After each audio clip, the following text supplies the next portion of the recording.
in our own work.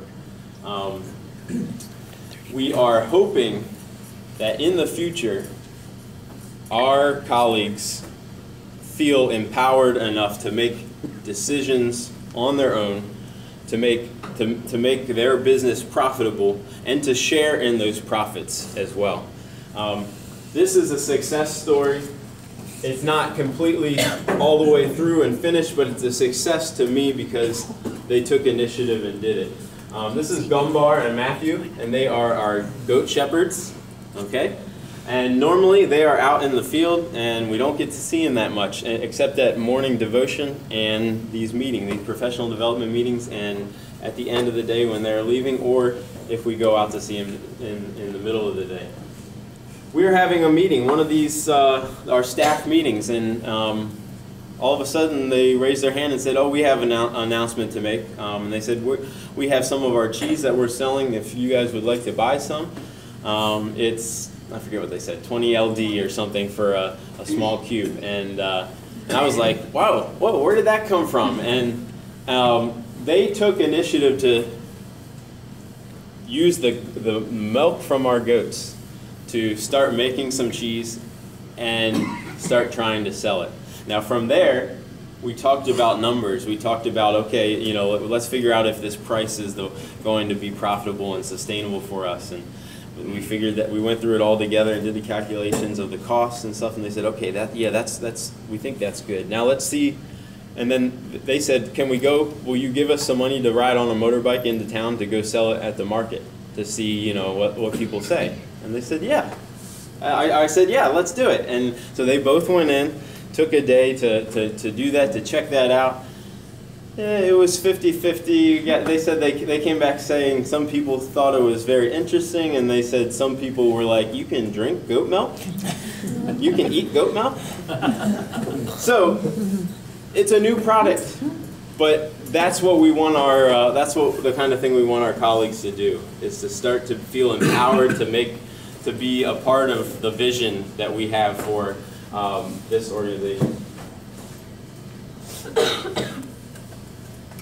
We had a lot of field trips from local high schools and elementary schools and middle schools come and visit us. These are some of the pictures, along with some of our students are in these pictures as well, and even one group here.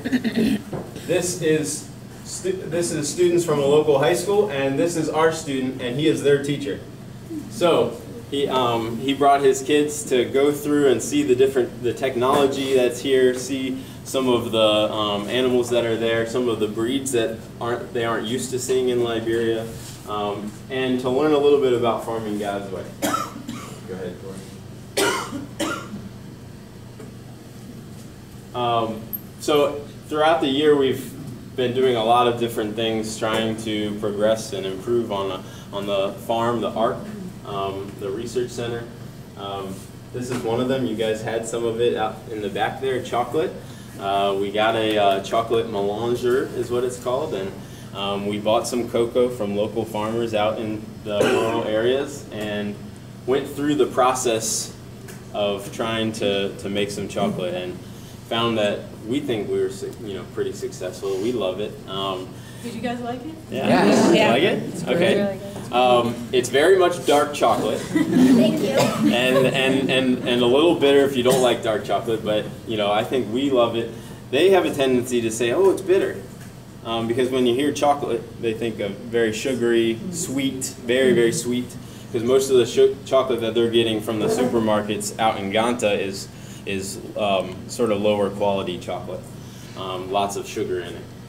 So we take the beans, we have to deshell them, we have to roast them, grind them, and then we put them in this machine that you see here that has stones rolling on each other to grind, and we put the sugar in and we let it sit and do its thing for a day, and it turns into this beautiful liquid chocolate that we have here. And eventually it'll harden into blocks that you were able to have there as well. So chocolate is one of those value-added products that we are hoping to continue to go farther with. We don't see it as, oh, we tried it and it's cool. You know, we see it as maybe we can at least be a small part of bringing a chocolate production company to Liberia in some way, whether they're selling it in the country or whether they're exporting it. We want to help produce jobs. We want to help produce sustainability for the country, and I think Hope in the Harvest is there for as long as we think that we're needed. So we're trying to help in that way. I believe this is the makings of a salt block for our goats. We noticed our goats were struggling nutritionally, and in the States we can just easily go to Tractor Supply and buy a salt block that's formulated perfectly for whatever they need. In fact, I just did that.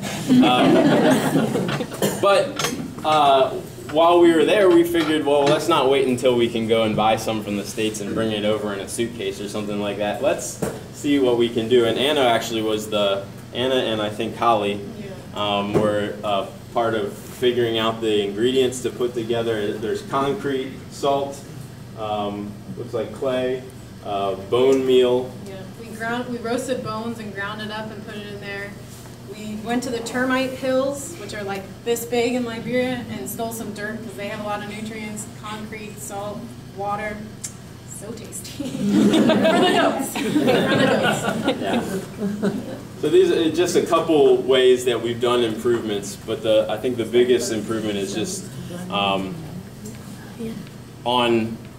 the team coming together. I think there's a lot of unity. Oftentimes, in the past, the missionaries that have worked for Hope in the Harvest in this location, and our colleagues will tell us this. They'll tell us straight to our face. You know, when you guys go home for a month or two, you know, we tend to have some struggles, some quarrels, some arguments, some things that don't really get resolved too well. I just talked to our driver Mark, who's sort of in charge while we're gone, and he's like, yeah, everything's great.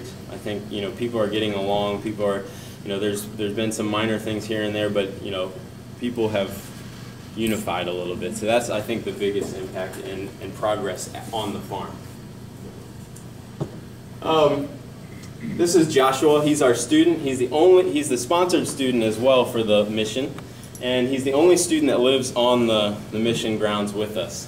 And we're glad that we have Joshua with us. He keeps me in check all the time, and he's always there to help. And he's got a bright future in front of him because he wants to do something. He's like, Mr. Glenn, can I help you with this? You know, Mrs. Glenn, can I help you with this? Can I do this?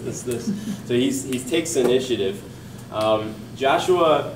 I tell a story, and I'll try to tell it quickly here. We had a little plot, Anna and I, for a garden when we first got there, and I knew when I got there that I heard some rumblings and some people. The sentiment was that the Americans come over, they can't work hard. They don't work hard.